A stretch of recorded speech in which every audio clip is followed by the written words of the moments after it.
This changes everything for the Minnesota Wild, as recent reports have continued to reveal that Marco Rossi is at the center of trade talks heading throughout these playoffs and into the offseason. Marco Rossi is getting his first look at playoff atmosphere.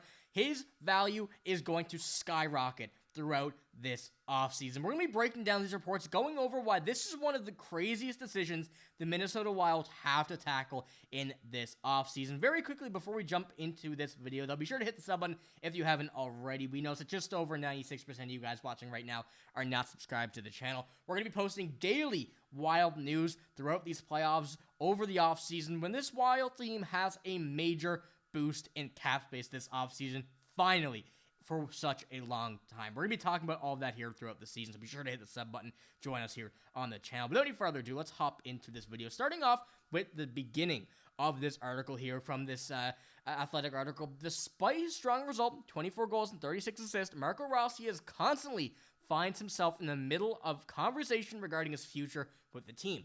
Now, here's where things get interesting. When we're looking at this, Bill Guerin insists the team is not looking to trade Rossi. But Athletics' Michael Russo, who we know is one of the most, if not the most credible reporter for the Minnesota Wild, also from The Athletic, and just for the longest time, great person.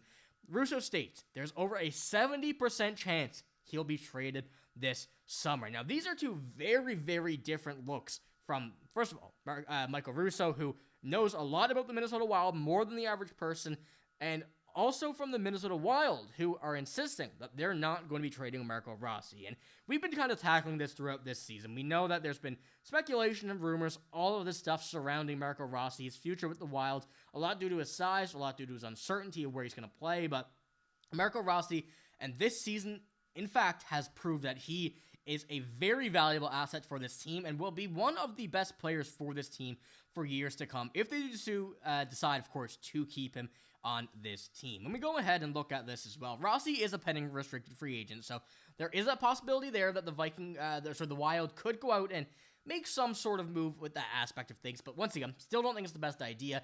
He is a restricted free agent and needs a new contract, but the Wild will have plenty of money to spend with Zach Parise and Ryan Suter deals finally coming off the books with growth in his second year and being one of the most durable players on the team. It leaves only one culprit for uncertainty surrounding Rossi's Wild status. And a lot of concerns for him were to be his injury, prone ability, I guess we could say, if that even is a word, with his size not being the biggest, 5'9", 180 around that range, putting on a lot of muscle here in this most recent offseason and hopefully doing the same again this year.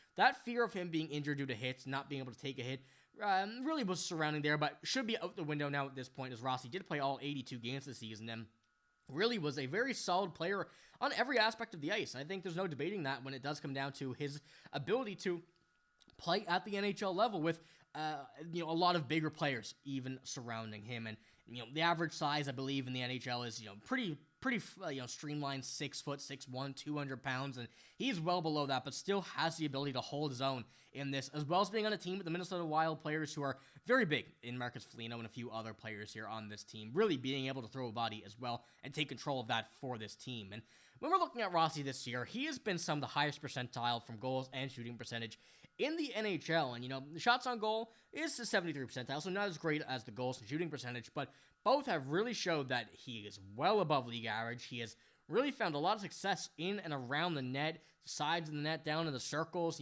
even from the point there in the middle. He's shown that he can play anywhere on this, I guess, offensive chart here, but on the ice as well, he's been very comfortable with the puck in, a lot of places on the ice, including right in front of that there where you see 60 in all locations on scoring chances. So I think that he's been able to really show that this season, and I think that he's going to be taking, once again, steps up and up and up, and I think that's why the Wild, are a very interesting way to kind of bring about this, that a trade for him or getting rid of him would really put you in a spot where you could face those repercussions for years to come. And playing him would not be fun. We know that's been a thing around the NHL for years and really does not help out the team that he is going up, would be on in this case of a trade. And when we're looking at the Vikings cap, of course, there is no way the Vikings shouldn't be able to do this. $20.5 million being able to come out about this year with those two contracts not being off the books, but that $18 million in dead cap being off the books. It gives the Wild that extra bit of security to be able to lock him up, whether it is some reports are saying, around an $8 million contract. I'm not quite sure about that, but there certainly is no world he gets below 5 at this point, and has really proved himself this year to be one of those players that are deserving of that contract early, get that price, and as the cap goes up, it makes it look like a really good contract in a few years to come. So kind of that idea is a great decision, as well as when we look to 26-27, $49 million in cap space, just kind of adding to the point there, but when 26-27, 27-28 rolls around, we're going to have some major signings to come, including Kirill Kaprizov. So, gotta keep that in mind as well when it does come down to a guy like Marco Rossi. But when you also put that into perspective as well, Rossi's a guy that Kirill Kaprizov likes to play with. Both have, shown that they play well, not just together, but on the same team. Chemistry between them is great, and moving a guy like that may influence Kirill Kaprizov's decision for a later on, in his career when this contract does come to expire. I like his decision whether to stay with the Wild or go elsewhere, and hopefully we see him, of course, long-term here. I think that's a very big must for this Wild team. But looking at the draft picks as well, the Vikings don't have many options if they're going to the draft, and that could be a big influence in Rossi's, contract, RFA, part of his deal with the Wild. If they want to move on from him, get some picks, and put some of these guys into a possible position right away. I think it's not the best decision the Wild could make. However, there are some great players who could take that step in right away, but will they become as good as Marco Rossi is right now? And we know that Rossi is only going to get better. I think it's a very tough thing to challenge, and I don't think it's the best option when we're looking for the future of this team, and especially with what they're holding at this level in the NHL. So I want to pull up this as well. Rossi's stats, the 82 games, 60 points, 136 shots, averaging 18 minutes time on ice is something that is a very good sign for him as well. Playing on those, almost first line, I would call them first line minutes, borderline second line minutes, but being able to consistently play that 82 games, be as good of a playmaker as he's been.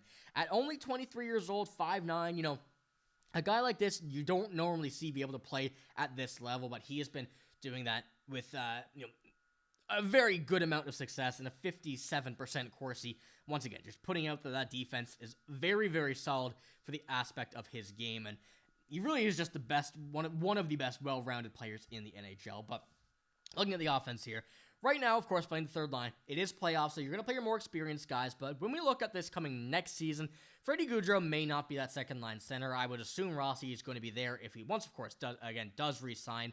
Hopefully that's the case, even though Michael Russo is saying there's a 70% chance he's going to be traded. The Vikings, if they were to make a trade with Marco Rossi, would get quite the haul, which is something that is intriguing when it does come down to it, but as a Wild fan, as someone who watches every game, as someone who has watched this kid develop for years, it would really be a tough thing to kind of swallow when you see him traded for some picks or a player that would return and ultimately maybe even be better or just as good as Rossi. So let me know what you think in the comments below. What do you think about Marco Rossi here? Do you think we're going to see him traded? What do you think? What is your idea behind this whole system? Let me know in the comments below. But that's all I got in this video. If you did enjoy, give it a like, hit the sub button. Once again, let me know what you think in the comments below. But hey, that's all I got. Thank you for watching. Hope you have a great day. See you later.